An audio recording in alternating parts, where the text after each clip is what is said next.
Hello hi नमस्ते प्रणाम दोस्तों, कैसे उम्मीद करते हैं आप सभी दोस्त एकदम अच्छे होंगे, स्वस्थ मस्त होंगे।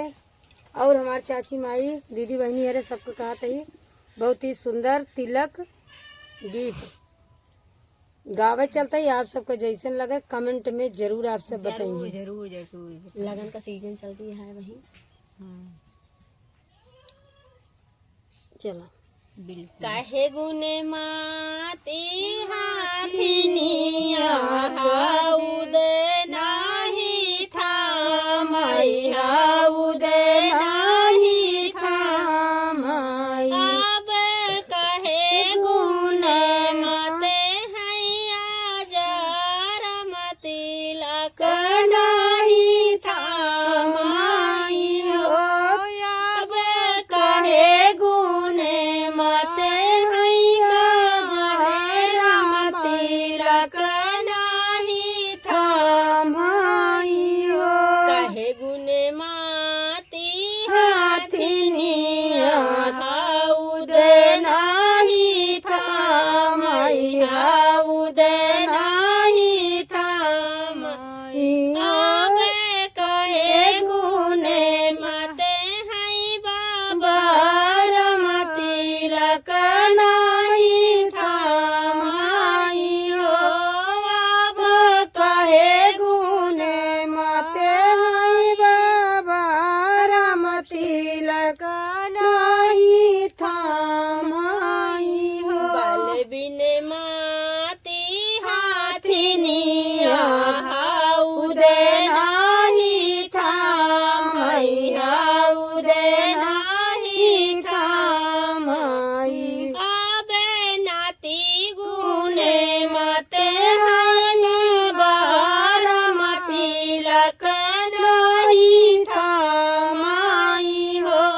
यारे नाती गुने माते हाय बाबा रम तिलक नाही था माई हो।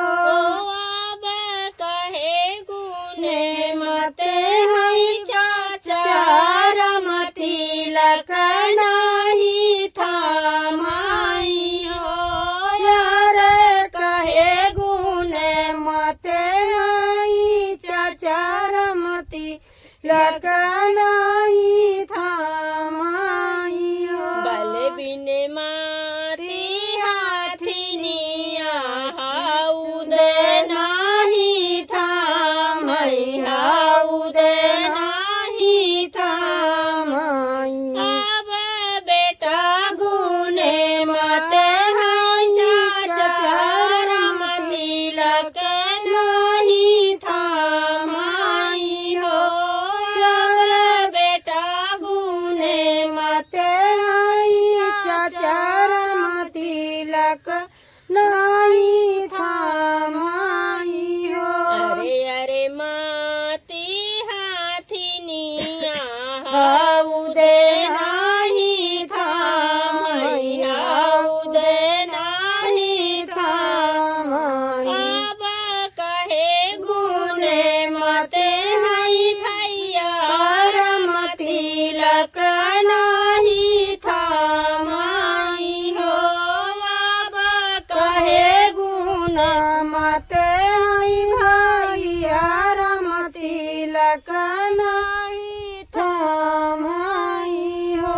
बल बिन माती हाथिनिया हाउद नाही था मैया उद नाही था माई। अब भैया गुने माते हाय भैया रम तिलक नाही था माई हो। यारे भाई गुने माते हाय भैया रम तिलक नाही था माई हो।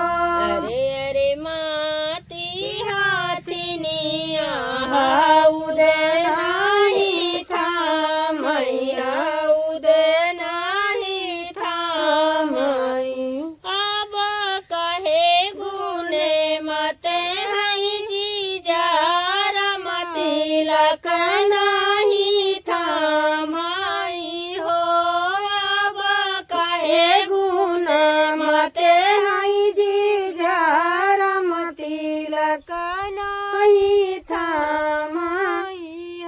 तिलवन बिना माती हाई हाथिनिया हाउ दे नाही था मई हाउ दे नाही था मई सारे सारे बिना माते हाई जी जार मती लका नाही था माई हो यारे सर्वा बिना माते हाई जी जार मती लका नहीं था माई हो।